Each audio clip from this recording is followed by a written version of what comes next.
Former President Trump makes his first public comments since leaving office.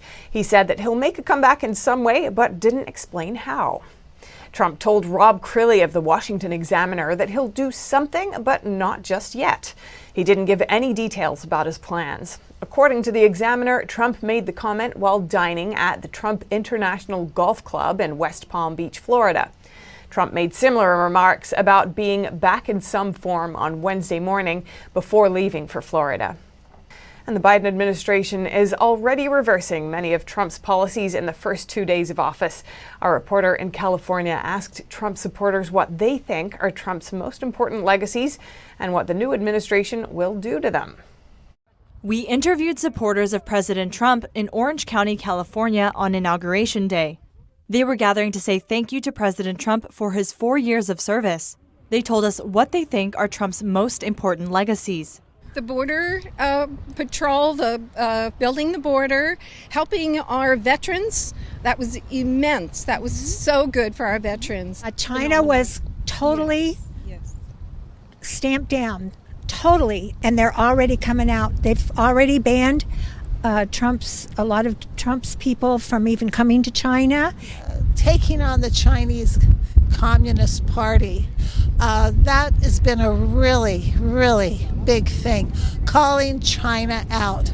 And it's about time. I mean, we've always tried to extend a nice hand out to China, I guess with the hope that one day they would be a democracy. But I think it's kind of useless. So at least he called them out. Some are concerned that the new Biden administration will roll back a lot of Trump's policies. They want President Trump's legacy to remain and the new administration to continue addressing important issues pressing America. He needed another 4 years to make it solid what he's doing, and I feel like it's going to start to be torn down day by day right from the get-go. We're going to lose so much so fast. And what he has done in the Middle East, the groundwork that he has put down, I just pray to God Almighty that the current administration as of today doesn't mess things up in the Middle East. I mean, at least he really started pulling things together. Well, I think that one of the problems that we have to worry about is the Chinese money coming into politicians, to our corporations, getting involved with our technology. Those are the things that we really have to be concerned about, and the far-reaching of the Communist Party into other parts of the world. They're infiltrating the United States, and we don't do something about it. This country ceases to exist the way it should be. Just 1 day into his presidency, Biden has already reversed many of President Trump's important policies. He rejoined the Paris Climate Accord and the World Health Organization, canceled the Keystone Pipeline, and halted construction of the border wall. It remains to be seen whether the new administration will keep any of Trump's policies in place. 25,000 members of the National Guard were called to Washington for the inauguration of Joe Biden. After the event, they were told to pack up and move out. But with nowhere to go, thousands of guardsmen were left stranded around the Capitol. NTD's Christina Kim has those details. The day after inauguration, thousands of guardsmen protecting the Capitol complex were told by the U.S. Capitol Police to pack up and move out of the Capitol and nearby congressional buildings. The guardsmen were told to set up mobile command centers outside or in nearby hotels and were forced to sleep and rest at various points around the Capitol. Politico reports that one group was forced to rest in a parking garage with no internet, just one electrical outlet, and one bathroom for 5,000 members. Capitol Police are under the direct control of congressional leaders, including Senate Majority Leader Chuck Schumer and Speaker of the House Nancy Pelosi.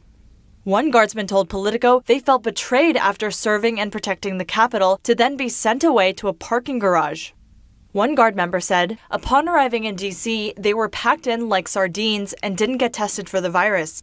Many guardsmen said social distancing was impossible, and Politico said more than 100 troops tested positive for the virus. Lawmakers from both sides of the aisle, including Senators Joni Ernst, Kevin McCarthy, and Tammy Duckworth, expressed their outrage, saying our troops deserve to be treated with respect. Democratic Representative Alexandria Ocasio-Cortez echoed the sentiment, offering her office space and snacks. Representative Madison Cawthorn sprung into action and delivered pizza to the soldiers. In response to this, governors from New Hampshire, Florida, Montana, and Texas have ordered the National Guard troops to come back home. Senators Jim Inhofe and Chuck Schumer blamed one uniformed police officer who allegedly issued an order without authority or without going through the chain of command for the situation. Christina Kim, NTD News. The Chinese Communist regime found to have been developing more advanced military drones. And the adversary they have in mind, the United States of America. Beijing is ramping up its production of military drones, according to a leaked document from China's Ministry of National Defense obtained by the Epoch Times.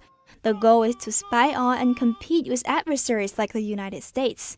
The 2017 document explained the purpose is to arm China's military defense and make it capable of taking on U.S. weapons. The document said the drones could be used to seize information as well as control and restrict other nations' information. Chinese media reported that China spends 0.5% of its military budget on drones, while the U.S. spends 0.8%. Military drones take up a quarter of China's drone market, while China's commercial drone giant DJI claims over 80% of the global market. The Chinese company has been accused of collecting unnecessary information from users. American officials say the company may send Americans' data to China. DJI denies the claims. Police departments from 22 U.S. states use the Chinese drones to enforce social distancing guidelines. The Trump administration banned DJI from buying American products, citing national security concerns.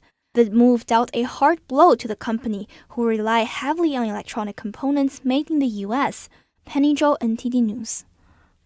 United Airlines might make the CCP virus vaccine mandatory for the company's more than 60,000 employees. United CEO Scott Kirby says he wants to make it mandatory and that other companies should do the same. Kirby told employees he has full confidence in the vaccine, but he also recognizes it's controversial. And getting everyone vaccinated will be a logistical challenge. Airline workers can get the vaccine before the general population because they're considered essential employees. CNBC reports that United is trying to set up vaccine centers at some of its main hubs. And Google is threatening to shut down its search engine in Australia if the Australian government forces it to pay for news. Australia is in the process to pass laws to do just that. NTD's Patrick Hayden reports. Google is threatening to block its search engine in Australia if the government proceeds with a new code. It would force Google and Facebook to pay domestic media companies for the right to use their content. If this version of the code were to become law, it would give us no real choice but to stop making Google search available in Australia. Australia's Prime Minister Scott Morrison was quick to respond. Australia makes our rules for things you can do in Australia. That's done in our parliament, it's done by our government, and that's how things work here in Australia.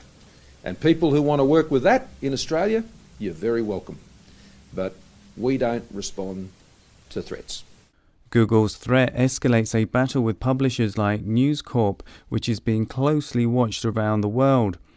The search giant says 19 million Australian users would have worse YouTube and search experiences if the new code is enforced. Google doesn't disclose sales from Australia, but search ads make up most of its revenue and profit globally. This week, the United States asked Australia to scrap the proposed laws which have broad political support and suggested Australia should pursue a voluntary code instead. Australia says Google and Facebook hold too much market power in the media industry, and that's a potential threat to democracy. Reporting by Patrick Hayden, NTD News.